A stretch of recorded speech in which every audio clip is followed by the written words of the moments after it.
Pessoal, boa tarde. Peço desculpa pelo atraso. A gente está tendo uns problemas de internet ali, a gente está tentando transmitir a apresentação. Mas, enfim, vamos começar do jeito que dá, né? Então, boa tarde a todos, agradeço a presença de vocês. Vocês me escutam bem? Sim? Então, agradeço a presença de todos, professores, alunos. A gente está aqui reunido hoje para ouvir um pouco da palestra do professor Farrell, professor da Universidade da Califórnia, com o qual eu tive o prazer de trabalhar alguns anos atrás.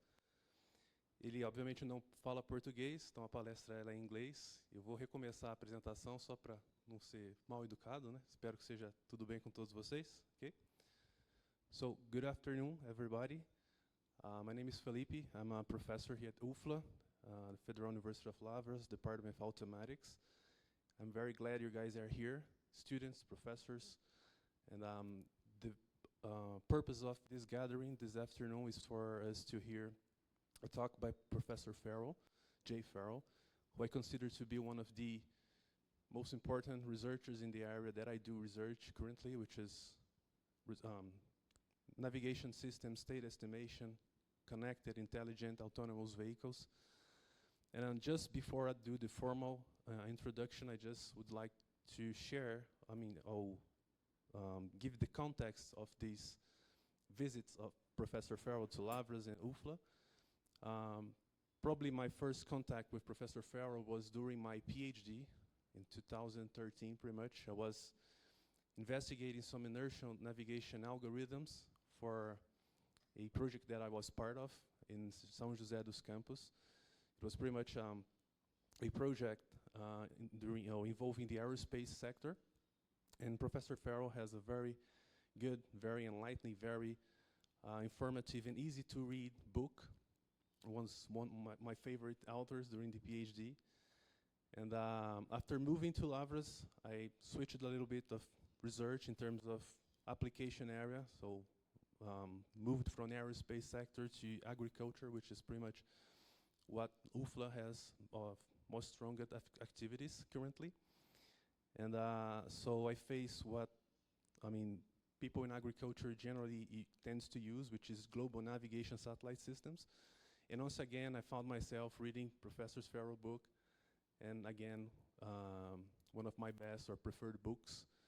So at this time, I told myself that would be very interesting to have the opportunity to try to contact Professor Farrell and try to learn more from him, eventually to make an internship, right, a postdoc or a visiting professorship, and gladly Professor Farrell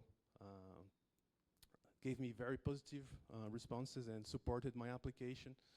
So we drafted a proposal, which is submitted to CAPES, and CAPES approved the proposal. So I moved with my wife to California in 2018-19, pretty much. And I spent the year with Professor Farrell. It was amazing. Learning from him, learning from his research team, connecting with his students, collaborating with some of his projects. And after coming back to Brazil, to Lavras, we tried to keep collaborating even during COVID time. And we did the best we could. We keep publishing papers and doing good research. And at some point, I found a proposal, a call from FAPEMIG and also from Fundep, two funding agents here in Brazil, that were very suited to allowing Professor Farrell to come to Brazil, make visits. And gladly, he again supported the application. By the way, he did this while he was in vacation, so I appreciate he sent the support letter to his wife in vacation. And I gladly, the proposal were accepted, and Professor Farrell has the opportunity to make his first visit to Brazil so far. So, so far we have been able to show Professor Farrell a few of Brazil. We have been in Salvador for a conference, Latin America's Robotics Symposium. Also Manaus for the Brazilian Symposium on Intelligent Automatics. And now the first part of his trip, what I consider to be the best part of Brazil, right? Inland, Minas Gerais. So Professor Farrell has been here for a few days. And today he'll provide us a very enlightening, updated talk about this subject he has been investigating for a few years. So first of all, I'd like to thank all of you guys, the funding agencies, especially FAPEMIG, Fundep, UFLA, through School of Engineering, Automatics, Department of Automatics, and also the two companies that are part of this project, MEWF, Mechatronics, and SAFA. And that's pretty much it. I mean, let's finish the small talk and do some formal introductions. Okay, so Professor Jay Farrell received the bachelor degrees in physics and electrical engineering for Iowa State University, and the master's and PhD degrees in electrical engineering from the University of Notre Dame. At Charlie Stark Draper Laboratory from 1989 to 1994, he was the principal investigator on projects involving autonomous vehicles, receiving the Engineering Vice President Best Technical Publication Award in 1990, and recognition awards for outstanding performance and achievement in 1991 and 1993. He's currently the Key endowed professor in the Department of Electrical and Computing Engineering at the University of California in Riverside, US. For the IEEE Control Systems Society, he has served as Vice President of Finance, Vice President of Technical Activities, CSS General Vice Chair of the 2011 IEEE Conference on Decision and Control, CDC, and the European Control Conference, General Chair of IEEE CDC in 2012, President-elect, President, and past President. For IEEE, he served 3 terms on the Fellow Committee as Educational Activities Board Treasurer and IEEE Financial Committee. In 2020 and 2021, he served as president of the American Automatic Control Council. He is the author of more than 250 technical articles and 3 books. He was recognized as a GNSS leader to watch by GPS World Magazine 2009, and he is a distinguished member of the CSS, a fellow of IEEE, the American Association for the Advancement of Science, and International Federation of Automatic Control. So ladies and gentlemen, Professor Farrell, if you please.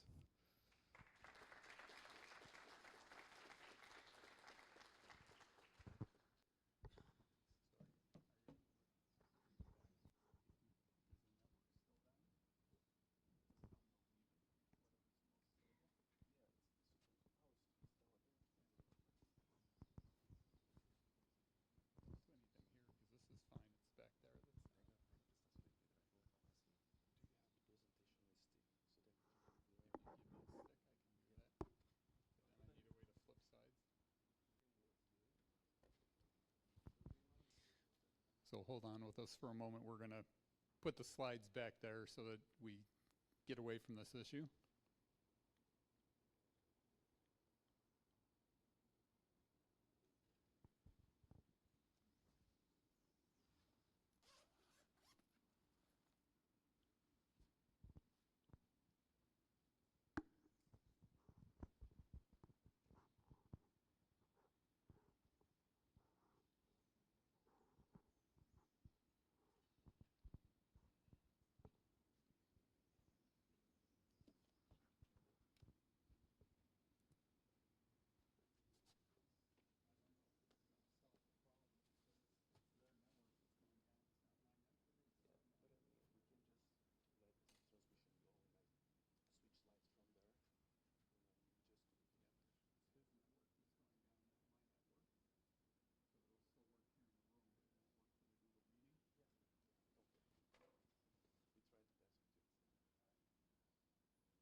All right, I think we're ready to go.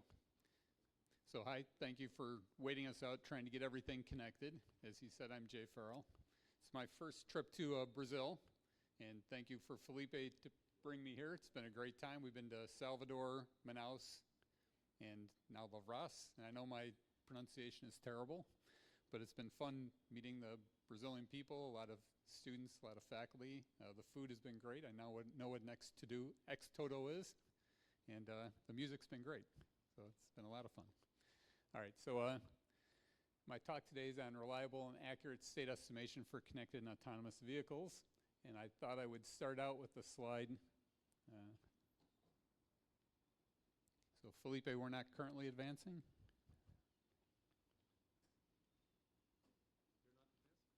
Yeah, this is not connected. So I think you're going to have to project. Can you take this so I can try the laser pointer? We'll see if it works. There? Yeah. It can't work from here.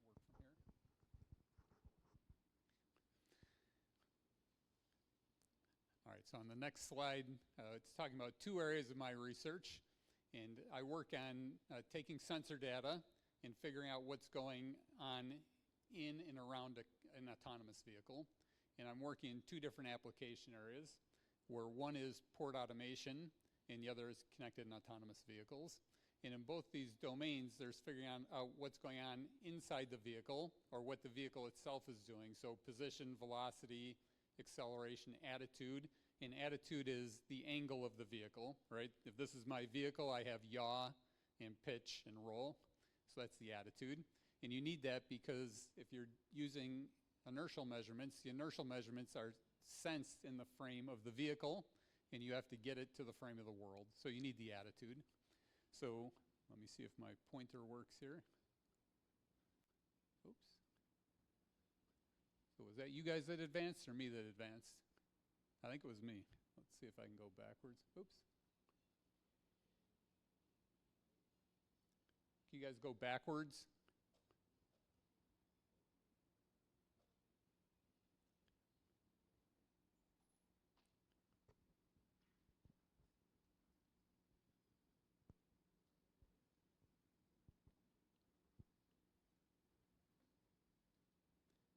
Yeah, this still isn't working, so if you can just go backwards.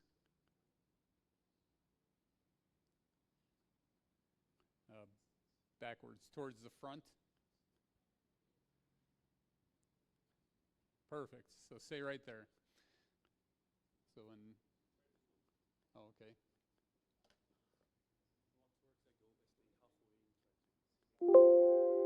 So is this forward? All right, well, I have a laser pointer, but this is forward, and that's not working. So I think you guys are going to have to change slides, but at least I can have a laser pointer, right? So can you use that laser pointer? And I switch slides for you? Yes. All right. So so we're figuring out what's going on inside the vehicle, which I refer to as the internal state. And that's mainly what I'll be talking about in today's talk about connected and autonomous vehicles. But you also, when you're trying to plan or control a vehicle, you care about what's going on around the vehicle. And that's especially important, for example, in the port automation project. We have three different things being automated, where one is the trucks that carry material. The other is the cranes that drop into the hatch to scoop out material and then drop it into a chute onto a conveyor belt. And third is this big, huge robotic arm. It's 50 meters long. And it's got what's called a bucket wheel reclaimer on the end that spins, and it's scooping up the coal or ore or whatever it is and putting it onto a conveyor belt. But in order to tell that arm where to go, it needs to know where the pile is. And so for that kind of application, you care both about what's going on inside the vehicle and what's going on outside. And you can use either LiDAR or camera or something else to sense that. Right, so we're putting together this information so that the autonomous vehicles can do safe and smart things. And today I'm mainly talking about the connected and autonomous vehicles and how we do that. Next slide.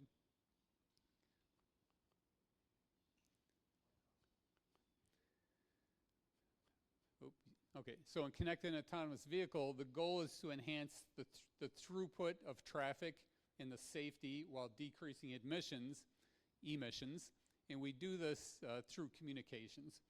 So in the examples here, this example is this vehicle here is sensing that there is congestion in the road and communicating to the other vehicles. So for example, this vehicle can turn and avoid, and these two vehicles can turn and avoid. And we can increase throughput because all those vehicles are then avoiding the congestion.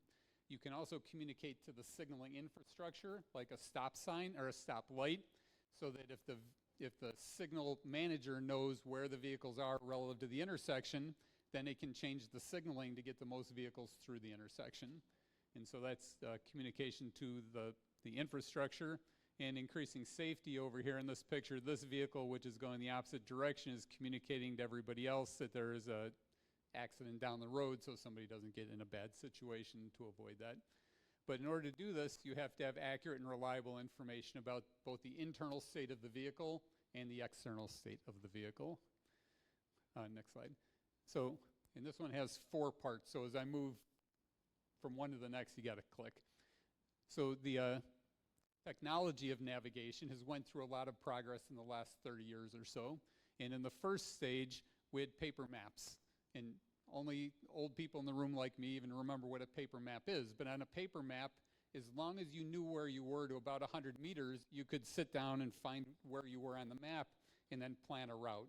But if you didn't know where you were lost. You had to stop at a gas station and say, where am I on the map? Because you had no idea, right? And that was extremely frustrating. So next, with GNSS, and GNSS is a generalization of GPS. So GPS, GLONASS, Beidou, all the different systems that are out there. With this, your cell phone can tell you where you are. And we might look at our cell phone and think it's perfect, it knows right where I am, but really it's inaccurate to about 10 meters. And that's fine if you want to get from here to the Sao Paulo airport, it can route you because 10 meters of error doesn't matter, right? But if you want to control a vehicle, 10 meters of error is catastrophic. You would be bouncing off walls, right? So that was a great thing and really helped me when I had to get my son to like soccer practice or something and I didn't know where it was, but we need better. And we call this which road accuracy. And then there's another advance, which gets us to what we call which lane accuracy.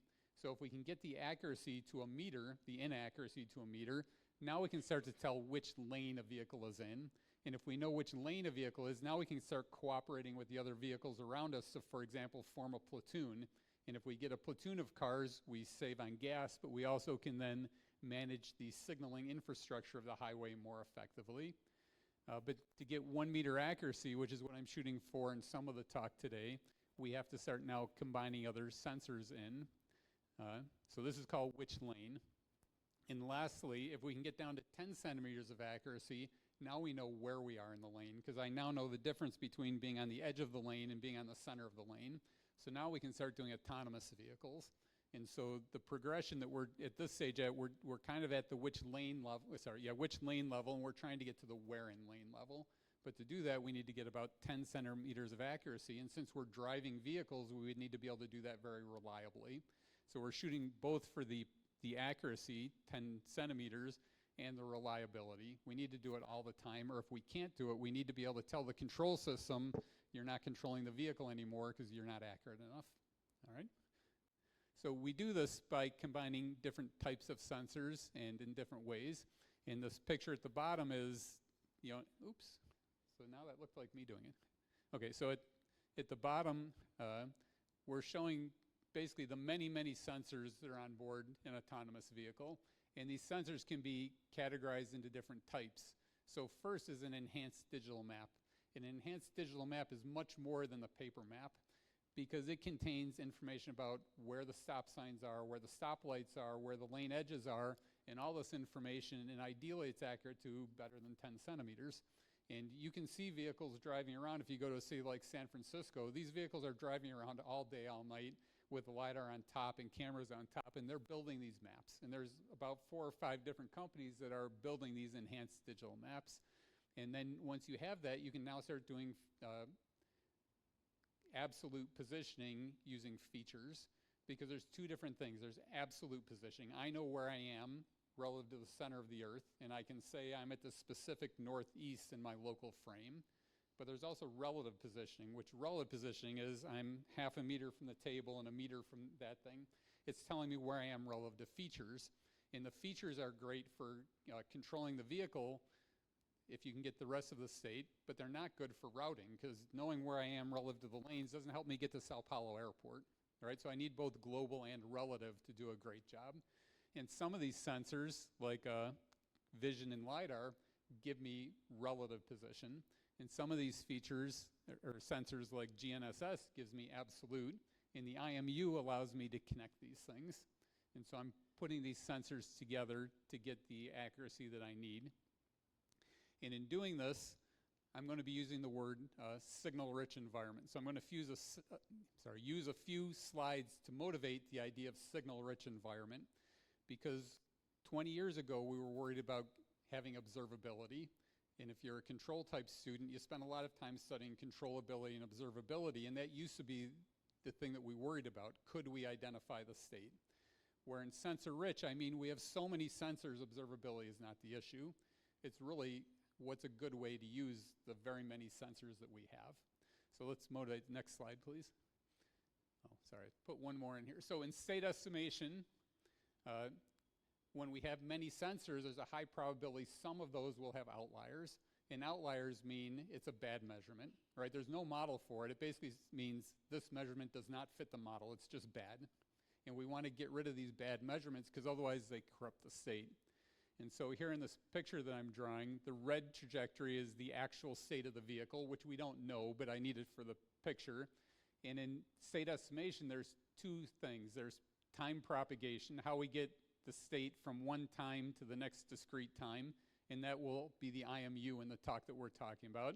And then how do we correct our state estimate at the next time k? And if I do it correctly, then I move my state estimate from where it was before the measurement to nearer the real trajectory after I've done my state update. And in doing so, I also, the dotted lines are my uncertainty. I move the estimate closer to the state, and I decrease the uncertainty from these gray lines to these smaller gray lines. And that's what happens if you have no outliers. But if you have an outlier, then something bad happens, because you move your state estimate from here to someplace too far away, and not only do you move the mean of the state estimate, but you also shrink the covariance. So you say the vehicle's really here, and you use a bad measurement, and you say the state's over here, and you're very confident because you make the covariance small. Well, that's bad, because that affects all future measurements, or all future state estimates, right? Because now you're not going to believe the correct measurements that are over there. You're going to think that the measurements should be over here, and now everything's bad, because now you're rejecting good measurements. So you're trying to make sure that you never use a bad measurement to estimate your state. And so you divide your measurements, your bad measurements, into two types. One is a false alarm, and a false alarm means you think it's a bad measurement when it's really good. Since we're sensor rich, we don't care. We've got so many measurements that if I throw out an extra measurement, it really doesn't matter. Where misdetections are very bad, because misdetections means it is a bad measurement and I trusted it. And that's bad because that messes up my prior. So we're trying to come up with methods to protect the prior so that we don't make bad measurements. So in most of the talk, I'm going to be trying to answer this question down here. So when we have an accuracy specification, the key question is how to achieve that specification in the least risky way. So I want to have the minimum probability that I've included an outlier in coming up and meeting my spec. So next slide. All right, so the problems that I'm interested in are going to come in two types. So I'm trying to find the minimum risks estimate, either of the state or trajectory. And normally when we're doing state estimation in a class, we focus on state estimation. And state estimation for our applications is estimating the position, velocity, attitude, and some calibration parameters. So this is my state, and it's an RN. But I'm going to be focusing on trajectory estimation. So in trajectory estimation, you're not only estimating the current state, but the current state in a past window of states. So I'm not only estimating the state vector now, but say at the last 10 time instance. And for the most of the talk, I'm going to let L represent the number of state estimates in my trajectory that I'm estimating. And I'll explain as I go through this why I want to do it, but Mainly it's to get more degrees of freedom in my problems so that I have more ability to estimate outliers and to maintain my accuracy of my trajectory estimate. And even though I'm estimating the trajectory for control system purposes, I only care about the most recent state. I'm only keeping all this other stuff there because it allows me to do a better, less risky job of estimating the current state. And in doing this, I'm going to spend a few slides talking about what do I mean by a signal-rich environment, how do we quantify the performance constraint, how do we quantify risk, and then how do we set up an optimization problem to achieve what we're trying to do. So next slide. All right, and this is an image here that I took from my colleague, Professor Anastasios Marakis, and he was working to get cell phones to estimate well. And basically, I don't have a pocket, but he would have his students put a phone in their pocket, so that this way, so its camera could see out.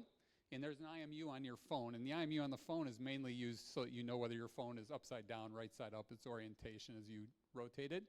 But he was trying to use this to navigate, and he got it to estimate fantastically, and then he got hired away to Google and Facebook and these places. But the way that this works is every red dot here is a feature, and his features are basically anything that forms an X, a plus sign or an X. And so you can see in this image, he's got hundreds of features. Every red dot is a feature. And he's doing trajectory estimation. So the green line, so for example, this green line would be, this is where that feature was in the first frame he tracked it, which would be xk minus L. And then the green line shows its trajectory over this time window with it now being at that red spot. And he does this because if he can track the feature over time, he can then estimate the trajectory over time. And the fact that he's got hundreds of features here means the only way that it can be consistent in his optimization problem is if the state is correct over this time window, right? And I'm showing this mainly to show that there are several hundred features here. In using images to estimate state, you only need 4 measurements. As long as your measurements are sufficiently diverse, you can estimate the state with 4 measurements. But he's got several hundred. He's got far more than he needs for observability. So really the question for him comes down to which of these hundreds of measurements are the best ones to use in my problem so that the outliers don't matter. And you easily get an outlier in this case because if you've got to match up features over many images, and if you match the wrong feature in this image with some other feature in the last image, then you've got the wrong tracking of your image and it throws off your state estimation. And they're able to do this very well. But so we have significantly more measurements than we need for observability, and each measurement has some risk of being an outlier. And so you will have both an expected accuracy. Your mathematics in doing this is only propagating the covariance of the measurement, which is linearized, and it does not actually depend on the data. So if you include an outlier, your mean gets thrown off, but your covariance shrinks. And you're overconfident in the wrong information. So it's really based on the measurement, you have to decide whether to trust it or not. And if you include something, it degrades your performance on this and all future measurements and can cause divergence. So next. So the same thing when we look at GNSS. So GNSS is GPS plus GLONASS, Beidou, Galileo. And if you look at how these were designed, originally GPS was designed so that there would be 7 to 10 satellites in view at any time. And originally it had one signal that we, the civilians, could use. And so we had 7 to 10 measurements per epoch. We only need 4 measurements to observe the position. So you always had enough. You had roughly twice as many as you needed, so even if some were blocked by trees or buildings, you could carry on. Then other nations got involved in putting up systems. So now we have Beidou, Galileo, GLONASS, and GPS. And Beidou, Galileo, and GLONASS follow a similar thing where they're designed to have 7 to 10 available at every time, but there's 3 of these. So you have 21 to 30 measurements per epoch, plus these up here. So totally you've got 28 to 40 measurements. Not only that, these signals are being modernized, so now you have approximately 3 signals per satellite. And so just from GPS, you have 21 to 30, but when you put it all together, you've got 80 to 100 signals, and you only need 4, right? So again, you need 4, and you've got 80 to 100, and so this paper down here was the first one that kind of got us thinking about, and it explicitly asks, we only need 4. Maybe it'd be great to have 8 so you get some extra accuracy, because the more measurements you use, the more theoretical accuracy you get, but also the higher probability that you have of an outlier. And that's what's showing over here, that as we increase the number of measurements that we use, so this is saying the probability of an outlier is 5 in 100, and I'm forgetting what alpha signifies, but so this is the probability of having one outlier for this many measurements. And so you can see by the time you're getting to 100, even with a 5% probability of an outlier per measurement, you're basically up at 100% probability of having an outlier. Your performance, your theoretical performance is getting better, but you only get this theoretical performance if none of these outliers happen. If any of the outliers happen, all bets are off. You have no idea what your actual accuracy is. And if you put these two graphs together, if my goal, so click once, if my goal is to get 1 meter of accuracy, I should be using about 14 measurements, even though I have 100, because, but you know, that's where I achieve 1 meter of accuracy. But even at that 1 meter of accuracy with 15 satellites, I've got a 50% probability of having an error, right? But if I'm only using 15, there's 85 other ones out there. So instead of using 15 and throwing 85 away, wouldn't it be great if we could say, of these 100, what are the right 15 to use, right? And the traditional way to do this is just to have a threshold. I will only use the 15 smallest, or I will only use the measurements that have a residual measurement less than some threshold. That's called a threshold test. But if you do that, you might not achieve the performance spec. So we're really talking about, I've got 100 measurements, and I only need about 15. What are the right 15 to use? Because I don't need to use all 100 measurements.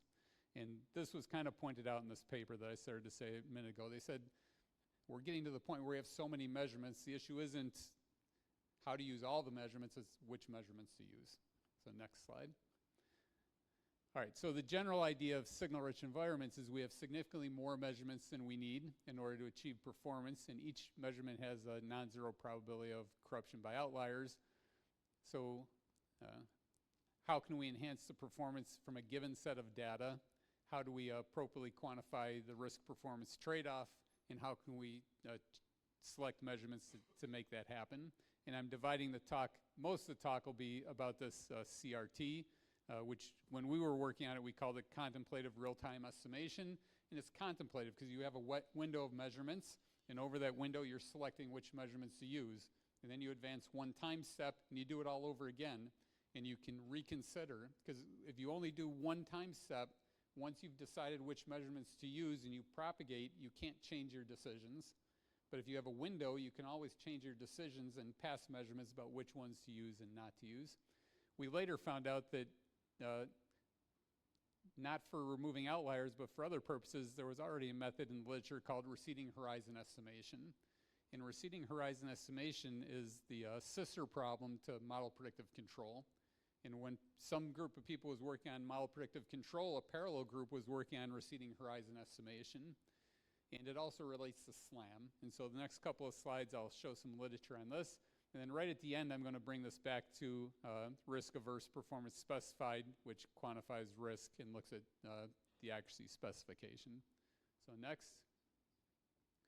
All right, in doing this, I'm going to have two different types of measurements that I talk about, where one is the IMU, which we'll use for state propagation, and the other is what I call aiding measurements.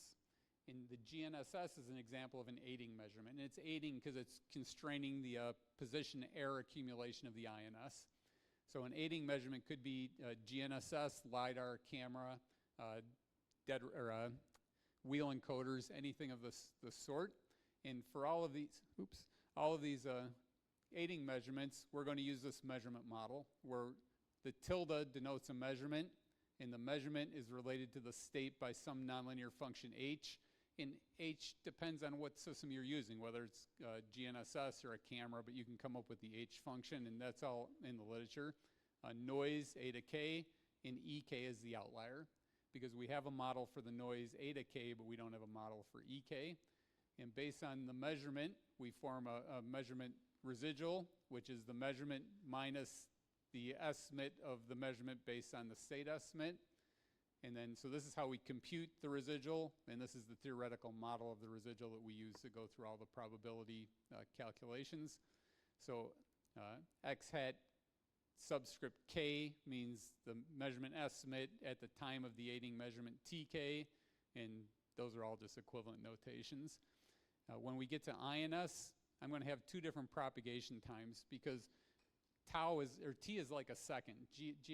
GPS or other things come in about once per second, and that's denoted, any of the aiding measurements will be denoted by capital T, and the IMU measurement time slice is tau. And tau is usually tiny, because an IMU might advance at 1,000 hertz or 200 hertz. So it's, in the applications, it's going to be true that tau, the IMU time slice, is much smaller than the aiding measurement time slice. And so when we do our pictures, the IMU is doing time propagation, and the aiding measurements are doing the position updates. And today I'm only talking about GNSS. I won't talk about features. But GNSS, the pros of GNSS are the absolute positioning error is bounded. It's known, for example, for pseudo range, we'll be getting about 1 meter of accuracy as long as there are no outliers. The bound is dependent on the processing and signal processing and signals that you use. For example, I use pseudo range, I'll be getting about 1 meter. If I use carrier phase, I'll be getting centimeters. But the con is it depends on the environment strongly. So if you go under trees, they go away. If you go down a street in the city where there's tall buildings, it goes away. And you can't have your state vector going away in control applications. And another con is that it only relates to the pose, the position and the attitude, not the acceleration and the angular rate. And usually a control system doesn't just want position and attitude, but it wants their derivatives, velocity, acceleration, angular rate. And in order to get those from GPS, I would have to differentiate. And usually you don't want to differentiate, because differentiate magnifies noise. So we don't want to get the full state estimate from differentiation. We want another method. And that's why it integrates very well with INS. So next. All right, so inertial navigation is going to be the way that we're able to do the time propagation. So we have the time propagation, the measurement update. And the advantage of inertial navigation is that we get the full state. We get position, velocity. So the INS measures angular rate and acceleration, and we integrate. And integration is a great numeric and physical process because it decreases the amount of high frequency noise, which is a lot of what you, so that's actually not true. An IMU has both low frequency and high frequency noise. The high frequency noise gets filtered out by the integration process, and the low frequency noise gets accumulated, which is the con. But since it's an integration process, it's slow and it's well modeled. It's very well modeled. So we understand how the error builds up and grows. The con is that if you just let it go forever, it's unbounded. But if you have aiding sensors, you can bound it. So you understand how it grows. It grows slowly. The aiding sensors correct it. They can even calibrate it. And when you put that all together, you're able to start at some initial condition. So you know the mean. So the X is our state at the initial time. We have a mean state estimate and a covariance. And we have the IMU data. And we have the kinematics. And the kinematics, this usually bothers control people. The kinematics model is perfect. There are no model errors in the kinematics model. A kinematic model is something like position is the integral of velocity, velocity is the integral of acceleration. There's no error in that.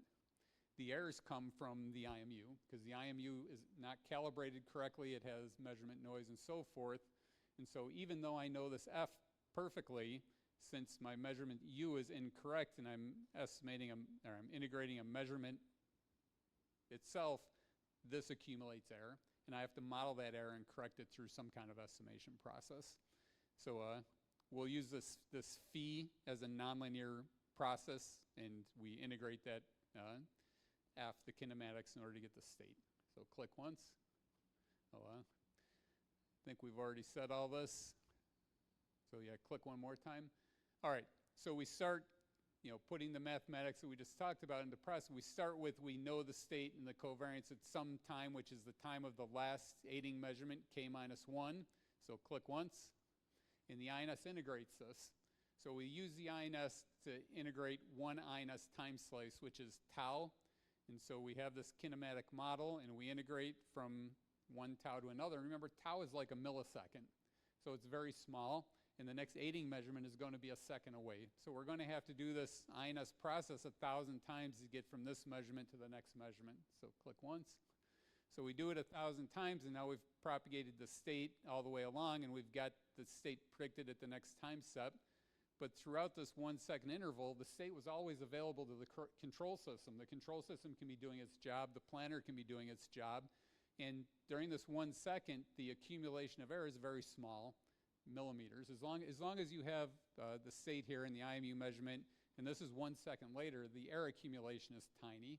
If I lose my aiding sensor for minutes, then I've accumulated a big error. So you're trying to keep the aiding going on at a high enough rate that you can keep your INS state accurate and reliable.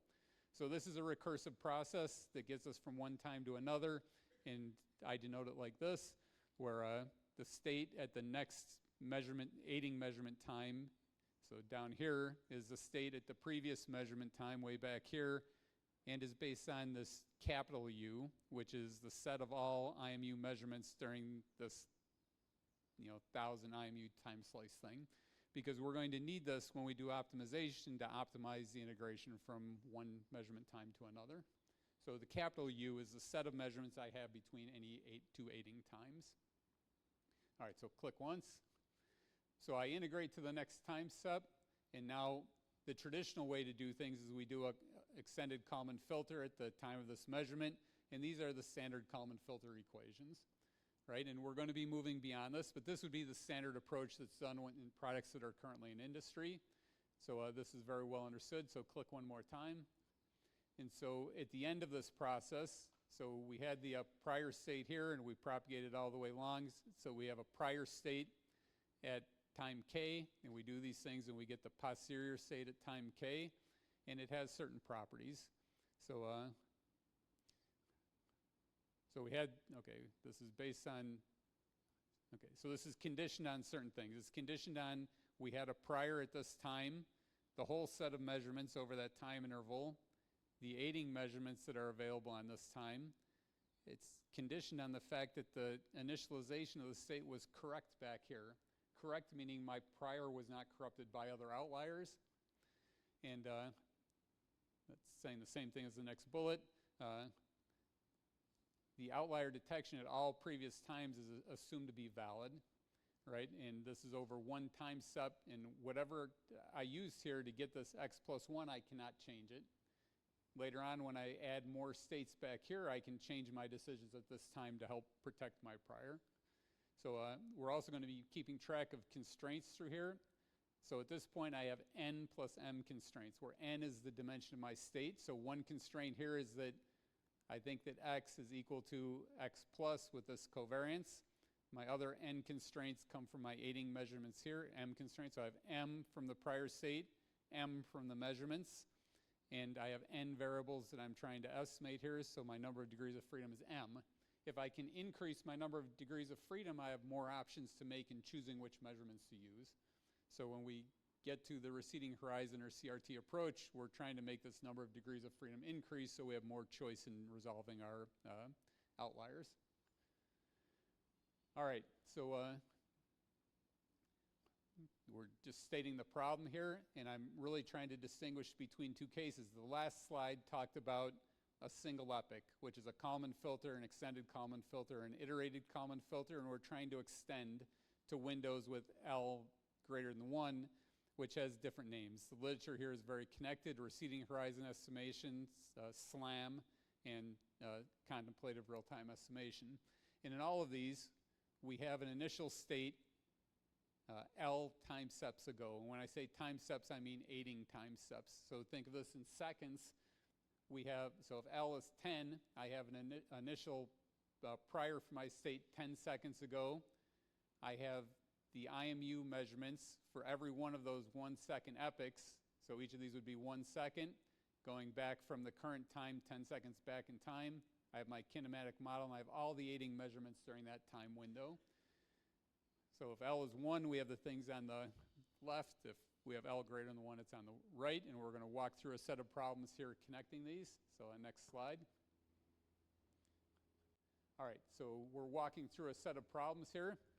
So if we have a linear problem and L is equal to 1, we have the standard Kalman filter.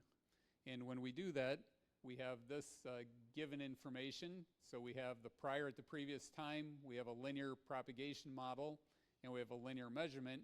And when you go through, map means maximum a posteriori, you set up the problem and you get down to the conditional probability being you want the state estimate to be the xk that maximizes this function, where this is the, I'm going to say Gaussian density for most of this, but this is the probability density of the true measurement minus the predicted measurement conditioned on the prior state. And you have this problem to solve. And if you work that through for a Gaussian density, you come up with this problem, because here you have the product of densities, and you do log likelihood. You take the logarithm of that, and it converts the product into a sum, and it gets rid of all the exponentials, so you have this summation that you're trying to solve. And this notation means this is called the Mahalanobis norm. So it's this times this inverse times that transpose, and the same thing over here. But basically it means it's not the usual Euclidean norm because you're weighting the errors by the covariance. But this is a quadratic function. And from calculus, we know how to minimize quadratic functions, so you can go through the math to find the x that maximizes it, and you get this equation. And this equation is exactly the Kalman filter in information form. So in the maxima a posteriori framework that we're working in, if we choose L equals 1 and we have a linear model, we get the Kalman filter, right? And we're now going to start looking at how to generalize it. Keep this form in mind, because this is the posterior information, where this is the information in the measurement, this is the information in the prior state, and the overall information is the sum of those two informations. But that's the standard Kalman filter. So click once, please. All right, if you have a nonlinear measurement model and a nonlinear propagation, you get the EKF, where again you have the prior at the previous aiding measurement time, and you have your transition from one state to the next. So this is your state transition, and you have a measurement, and right now we're trying to do the measurement update. And so now when you formulate this map problem, you get a probability density that's formulated in a linearized sense, where this is the residual measurement, which is y minus the estimate of y, and you estimate the residual state. So now here, in the previous slide, we're estimating the state. In this, in an EKF formulation, you're estimating the residual state, which is the error between the predicted state and the current state. And so you're doing the argmax over the residual state. And when you set up your problem, you come up with something that looks like the previous slide, except this is now a residual state, same weighting, and a residual measurement, same weighting. And you solve and you get the same formulation here, but the prior on the residual has a mean of 0. And you solve this for xk plus 1, and now you have to update. So you have your a priori estimate at time k, and you update it by this xk to get the new. And with an EKF, you would do this once. There's no iteration, and you can do one more step on this. But so this is the normal EKF, which is done in GPS-aided INS applications. And click one more. Okay, so challenges in this are it's sensitive to outliers and initialization for the same reason. It's a one-step optimization. So if your linearization is bad, you can diverge, and divergence is terrible because your thing has to reset and start from 0, which would be very frustrating to the control people who are using your state. So if your outlier decisions are wrong, your estimate will be affected by outliers, and then you have to reinitialize your attitude biases, everything else. There's no going back on your decisions related to outlier decisions, and if your covariance becomes inaccurate, then your Kalman gains are wrong. So this leads to trying to iterate to do better. So if you can click once more. So this gets to the iterated extended Kalman filter, where we have the same problem at this stage, but now instead of doing it once, we set up an optimization problem. And so now here, if you look at it, you're choosing x to match the prior, and you're choosing x to match the measurements, but you're estimating the actual state x, not the residual measurement. And this approach has been around since the 1960s, and the extent is extending this over different windows, but keeping the same mathematics going. So here the problem would be, in this approach, let's think of a simple example. So this is a nonlinear application, and one of our variables is heading. So if I initialize my heading saying that the vehicle is going this way, but actually the vehicle is pointing the other direction, so I initialize this way. So when the state propagates, when it accelerates, the state estimate is going to go this way, but the actual vehicle is going to go that way. And remember, it's linearized around yaw. So the linearization can only correct it in this direction, even though the state's going in the opposite direction because it's off by 180 degrees. It's too big of a linearization error. So this can only correct it if the linearization error is small enough. And the reason for that is that you're only correcting the state at the current time. In order to correct the heading, you have to allow for uncertainty at the previous time step because the problem came from the time update, right? When the vehicle accelerated, it happened over some period of time and brought the vehicle to a new location where it brought the estimate to the opposite location. So to correct it, you have to allow for changing the last time step. So if you can click once more. So this is initializing the idea of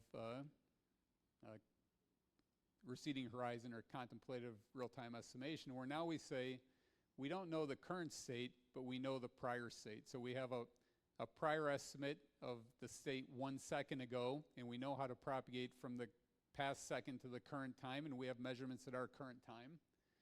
So now here, when you set up your problem, you're free to change the current state, the past state, and so we're changing here, okay, the current state and the prior state. But when I change the current state, I'm changing how the measurements affect the state. Here I'm changing both the current and the prior state, which is the goal is to make those two things match. If I take the prior state and propagate it with the INS, it should match the current state, and the prior state should be something near the prior. But for example, if I don't know my yaw, I could initialize my yaw with a variance of 180 degrees, which is basically saying you can pick any yaw you want, right? So now even though I start here with the state going that way, it's free to change the state and say, no, I'm going to go that way, right? Because it can change the last state. And so this corrects all the issues. And to save this optimization problem, you save it by the same methodology used for the iterated extended Kalman filter. You have 3 terms here, one for the prior, which gives you 1 vector row in this matrix equation, one for the state propagation, which gives you another vector row in this equation, and one for the measurement, which gives you 1 vector row in this equation. And so this is the side of stuff that, so you assume a state, xk minus 1, so that you can calculate all of this stuff, and you can calculate all of this stuff, and you solve for the error in that initial state, right?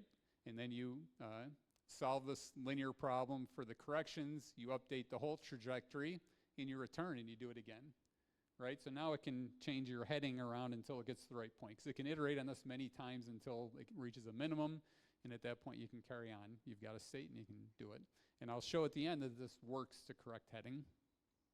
So this is 1 time step, and if you can do it for 1 time step, you can do it for more than 1 time step. So if you click again, so we get to this problem where we have the problem statement. So now we have an initial distribution for the state that's at time 1, and we have IMU measurements where U again is a set of, so U is the entire set of measurements where this is U over the kth time interval, and UK is all the IMU measurements during that time interval, and then we have GPS code and carrier measurements over that whole time interval.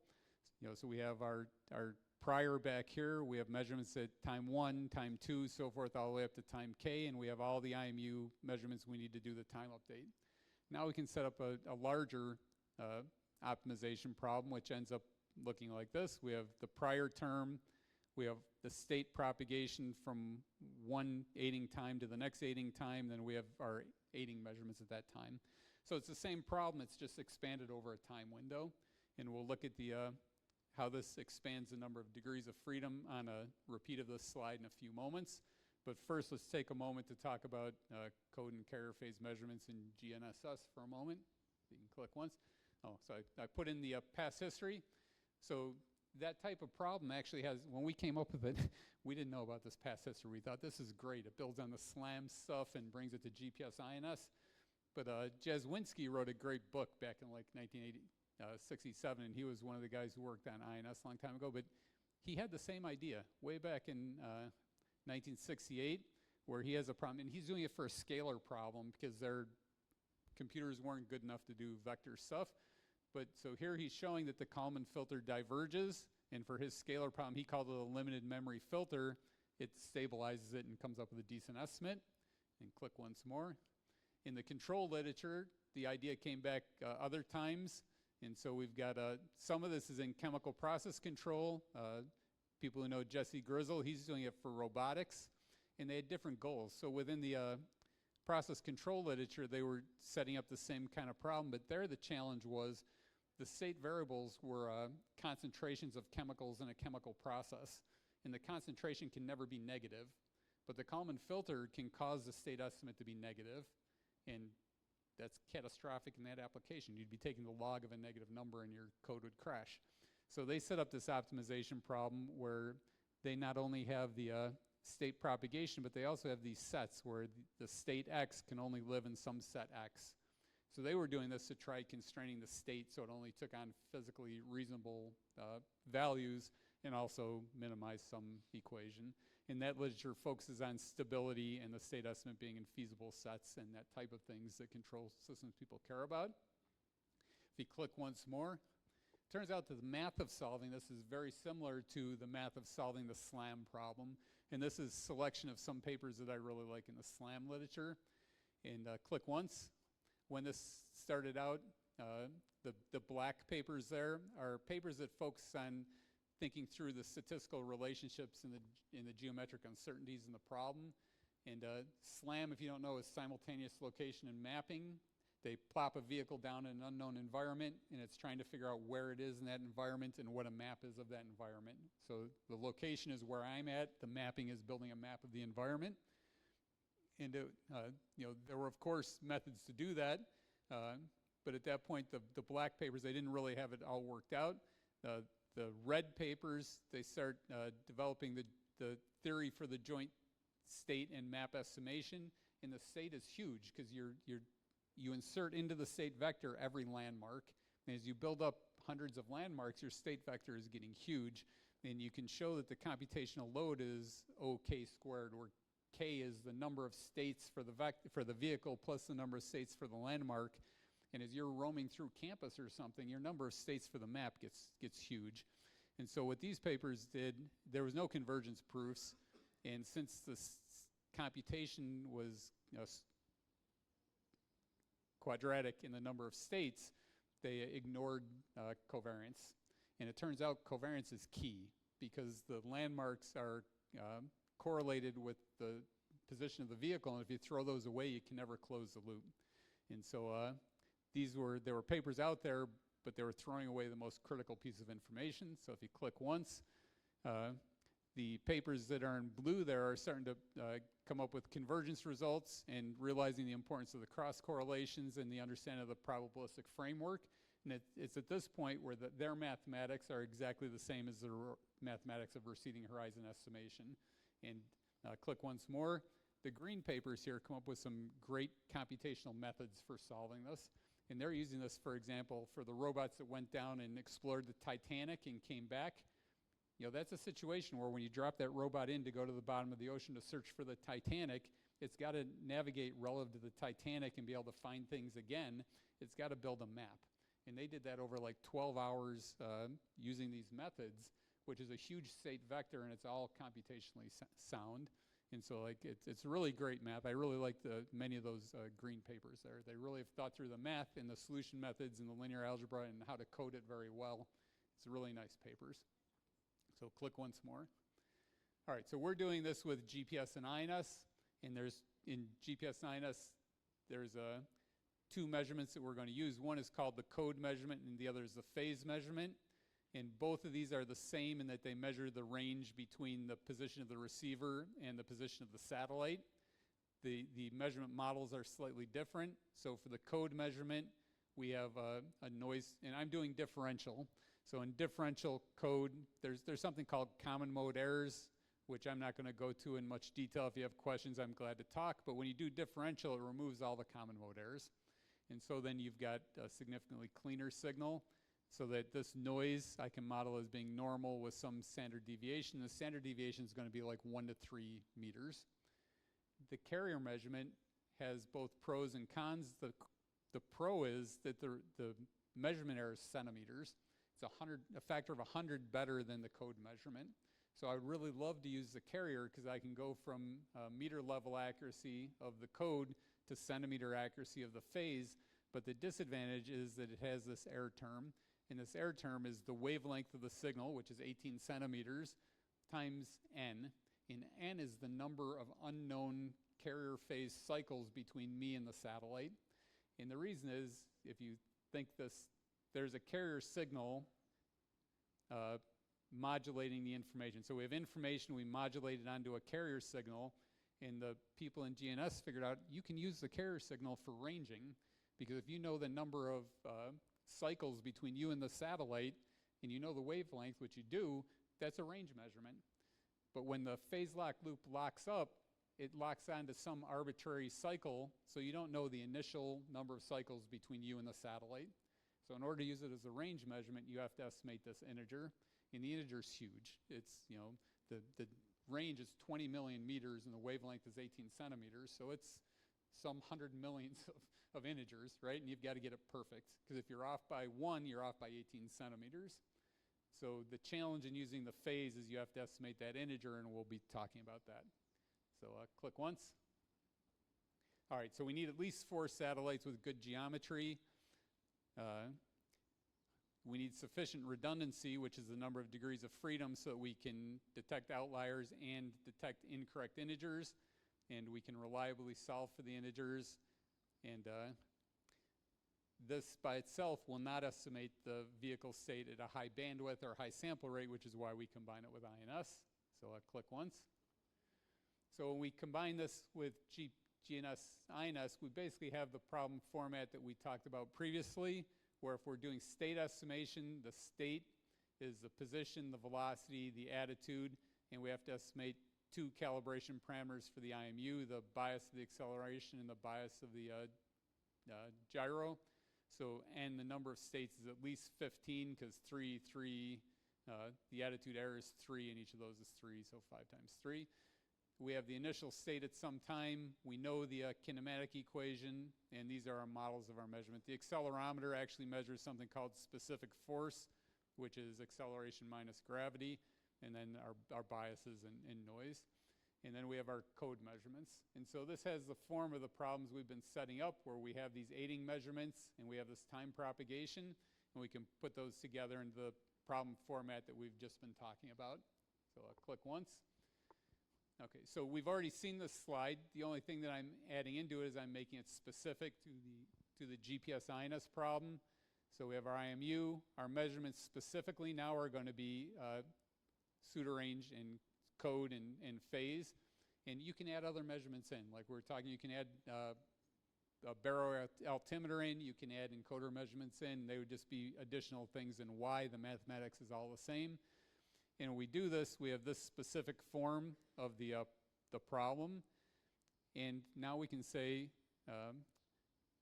the number of constraints we have is K, the length of the window. So this is our length K, how many aiding measurements we have. The number of constraints is K times the dimension of state plus K times the number of measurements. The number of variables we're estimating is K times the number of states. And when you do the difference, you've now got K times M degrees of freedom. So previously, when K was 1, we had M. Now, since we've expanded the window, we have K times M. We have more degrees of freedom to choose in deciding which measurements to use and how to ensure that we get our integers correct, which is the whole purpose of adding in this, this window of measurements. So click once. All right, so we want to talk about how we do this and how we set up the problem. And I'm going to talk through 3 different problems. So if you click once, so if we start out doing, did you click once? We start out, the first problem here is if we only use the IMU. So if we only use the IMU, we have the prior state and we have the IMU measurements, and we're integrating over a window of K seconds. And when you do that, you're going to have, because of the measurement noise, you're going to be accumulating error in the IMU over the integration window of K seconds. And so this would not work. You would be accumulating error and not correcting the error. So click once. So first, if we do pseudorange, so the pseudorange now depends on the prior state, the IMU data, and now we're using pseudorange measurements to do the correction. And pseudorange error per measurement is 1 to 3 meters. So when you combine it all together, you'd be getting a few meters, which would be which lane am I in accuracy. And if you click once more, if we do carrier phase and pseudorange, here we're dependent on the prior state k steps ago, the IMU propagation over each of those k steps, the pseudorange and the carrier phase. But here where we were only estimating x, now we have to estimate both x and the integers n. So we have a bigger optimization problem here than we had there, but we're going to be able to get 100 times better accuracy if we can get those integers.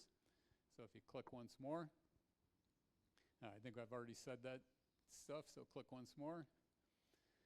All right, so when you do this, you work through your Bayesian problem. You want the probability of this trajectory given this set of integers, the set of measurements y, and the set of measurements u, and the things you get to pick are x and n. So you work through some Bayesian math and you get down to a problem that you then take the log likelihood just like we did on those slides, and you come up with a residual that looks like this, where you have one residual term due to the prior, you have k vector rows due to the time propagation, you have k vector rows due to the pseudorange, and k vector rows due to the integer, and you want to minimize this residual vector, and you're going to do it by linearization. We've already talked about the probing will have more degrees of freedom in order to estimate the integers and accommodate outliers. In order to do it, you have to be able to do a full nonlinear optimization. So the con is an increased computational load, but computers are getting cheap, and we can do this in real time, and we've demonstrated it in real time. So click one more time. So to solve this problem, we've already been through the top things up here where this you get from the Bayesian arguments. You do the log likelihood to get to this quadratic cost function. And then this is a nonlinear quadratic cost, both due to the state propagation and the measurements. So you have to solve this by linearization. So when you linearize it, at each iteration, you have a matrix J times the error in the state is equal to some vector B. And here I've given you a sample of the B is a term that looks like this. And again, you have the prior, the state update, the pseudorange, and the carrier phase. And the error in the state is the error in the state at each one of those times plus the integers that you have to estimate. And the important part for the next slide is this Jacobian matrix H. So the Jacobian has the same kind of structure as this. There's one row here for the prior. There's this set of rows for the k state updates, this set of rows for the pseudorange, and this set of rows for the carrier phase.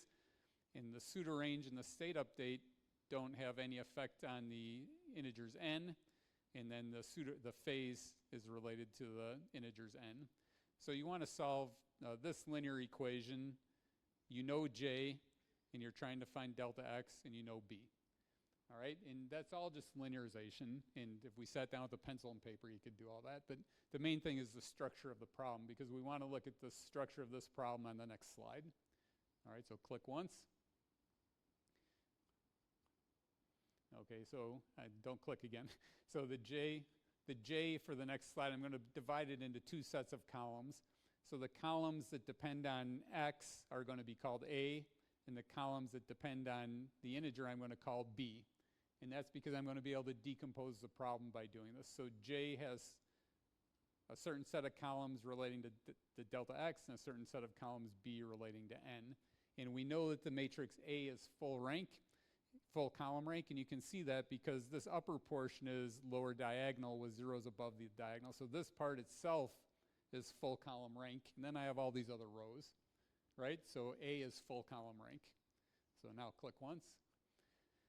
So it all comes down to we have this problem that the linearized residual equation looks like this, where I have y minus A times z, where z is all those components related to the state, and we have a matrix B times the integers.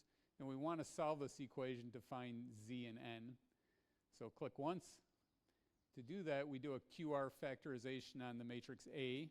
And when you do a QR factorization, this matrix Q is orthogonal. That means Q times Q transpose is equal to I.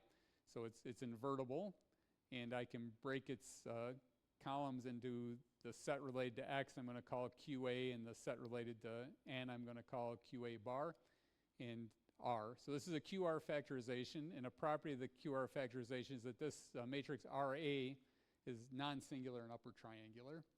And that's important because if I substitute this factorization into that problem, click once, I get this problem over here. So this problem is equivalent to that problem. But if you look at the first term, for any n you pick, whether it's right or wrong, I can always solve this first term for x because R is invertible. So for any x at all, any n at all, I can solve this for x, and that means this first term can always be made 0, right? So if I can, for any n, I can make this term 0, the whole problem drops down to solving this. So I have an integer least squares problem where I'm trying to find the n that minimizes this term. For whatever n minimizes this term, I can substitute back into this and make this 0, and I've minimized the equation. So it all drops down to an integer least squares problem where we have to solve this. And there's two methods in the literature for doing this. One is almost everybody uses what's called the lambda method, which is by this group of people. I find the proofs of the lambda method very hard to understand, so I prefer the Miles method because in 2 pages he makes it perfectly clear how to solve this problem. So it's much easier to understand, and I think they're theoretically equivalent, but most people use the lambda method. So it's known in the literature how to solve the integer least squares problem, so that means we can solve this problem using the same methods. So click once. Sorry, click again, I already said all that stuff. So this is an example of this working, and this is the UCR campus in the inside of this blue region, and it's 3.6 miles, and we're starting, I forget where we start. We start here at A, and we drive around campus to get to B. And these images are just showing that there's many places along here where the GPS signals could be corrupted by trees, either blocked or corrupted. There's buildings, it's a campus, so it's many places where the signals are blocked.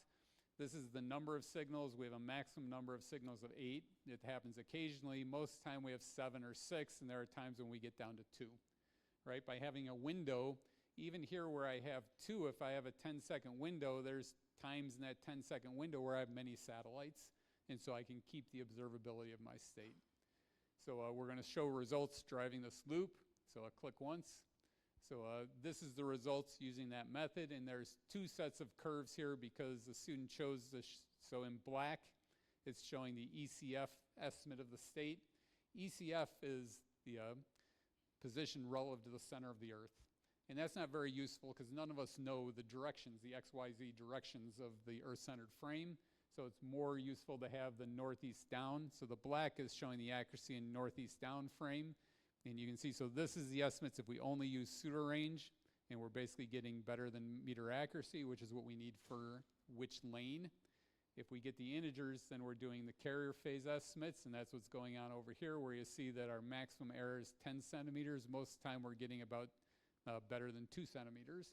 So if we can get the integers, we get the where in lane accuracy. If we can't get the integers, we get which lane accuracy. So click once. This is just showing the residuals, which is showing the same thing. So click again. All right. So this, to me, is another advantage of doing this. So not only does it give us an enhanced ability to get outliers, but it gives us great observability. Where here I'm comparing the green is the Kalman filter solution, and the blue is the CRT solution, and this is the biases. So the biases in an INS only become observable when the vehicle accelerates, and you can show this mathematically. And the Kalman filter is based on linearization, and because it's based on linearization, you see that its covariance is bigger, but it also never really settles out to the stable estimate, where the CRT estimate gets the right value and settles right in there where the Kalman filter is wandering around it. So you get better accuracy. Click once more. The vehicle accelerated here at 20 seconds, and this is the example I talked about earlier, where we intentionally point the vehicle north, but we initialize it saying you're pointed south. And the Kalman filter diverges. It cannot succeed, where here you see that it's sitting at 180 degrees of error until we accelerate, and at time 20 when we accelerate, the state corrects right down there and converges in 1 second. It's accurate to about 35 degrees, which makes sense. If you have a meter, you're doing pseudo range, if you have a meter of error in your position and you moved about a meter, that's about 45 degrees of uncertainty, right? So in one time step, it's at about 45 degrees of error, and then it converges rapidly in. So this is showing that you could succeed in doing this without any magnetometer, because usually what you have to do in an EKF, you have to know which direction you're starting out in, or you need to have a magnetometer to sense it so that you get within linearization range. So this was a great result when we got to it. We're very happy to see that work. Click one more time. All right, so this is talking about accuracy as we change the length of the window. The EKF is the blue line over here. The red line is the iterated extended Kalman filter, which has L equal to 1. And then we look at L equals 5, 10, 20, 30, 40. And so that starts with the orange. The orange is here. So like even the iterated EKF and the contemplative real time with L equals 5, they're getting a significant improvement in performance. And then the 10, 20, 30, 40, they all essentially have the same performance. So there's no value in going longer than 10 seconds, right? But you get a significant improvement in performance. This is showing for the Kalman filter, it gets 10 centimeters about 18% of the time, where for these methods, it's more like 80% of the time. So it's a 5 times factor improvement in the probability of getting 10 centimeters of error. And that's just giving the specs of what we ran it on. So I'll click one more time. All right, so far we've been talking about the stuff that is on the right here, which is the receding horizon estimation or the contemplative real time. But we haven't really talked about how to reject outliers. But you can think of this as a cost function. And this cost function is quantifying risk. And by risk, this came from a probability. So if these residuals are big, that's improbable, right? And when something's improbable, it's high risk. So this is actually our contemplation, our quantification of risk. And we want to minimize this risk, but we have to factor into that some way of including or excluding measurements. So if you click once more, we do that by this method of introducing a vector b, where there's one component of b for every one of the measurements in this aiding equation. And there's the b vector, and each component of b is binary. It's either 0 or 1. If it's 0, we're going to reject the measurement. We're not going to use it. And if it's 1, we're going to use it. And I'll explain that more on the next slide. But basically, this problem that we have here is equivalent to this problem where I insert this phi of b. And I have to motivate what phi of b is. But it'll basically remove, it will give the optimization. Because here I can now optimize over the state trajectory and the vector b. So I can set the optimization problem up to choose the b that minimizes this risk. And we have to say a little bit about that, and I give you the references here to the papers where this student Elahe worked this through, but click once so we can motivate the B. So this idea of a outlier accommodation through optimization came up a couple places in the 2000 teens. So one was something called least soft squares, and I put a line here because that's not related to the method we're using. And there's these methods that this is the first one I found that introduces the vector B, which is just like we said, it's a vector, one component for each measurement. If it's 0, we discard it. If it's 1, we use it. And we can take the form a matrix phi from this B by just using the diagonal. Or we put the B's along the diagonal. So then if you click once more, by doing that, if you look at this problem we've been optimizing all along, which is the Bayesian problem of estimating the state based on the INS and the aiding measurements, we now do this for a given B. So if I do this for a given B, I just have to track this all the way through the problem, and I end up with this phi B sitting here. And since phi is a matrix with B on the diagonal, if phi is 1, I have the problem that I already had. If phi is 0, if a component of phi is 0, then this term gets wiped out. The corresponding term gets wiped out. I'm not using it. And so by optimizing over X and B, I'm choosing the set of measurements that minimizes this cost function. And you have to place a constraint on it, because if you think about the optimal, as I've stated it right now, the optimal solution is to make all the B's 0. Because if I make all of the b's 0, I can make this term 0, and I can make this term 0 by setting x equal to the prior. And with b being 0, this whole term gets wiped out, right? So you have to place a constraint on it, because otherwise the mathematics would say don't use any measurements. So there must be a constraint. And to get from this equation to that equation, I'm assuming that the r is diagonal. So click one more time. So we have to place a constraint. And so this is our cost function, our risk, our quantification of risk. And this is our specification on performance.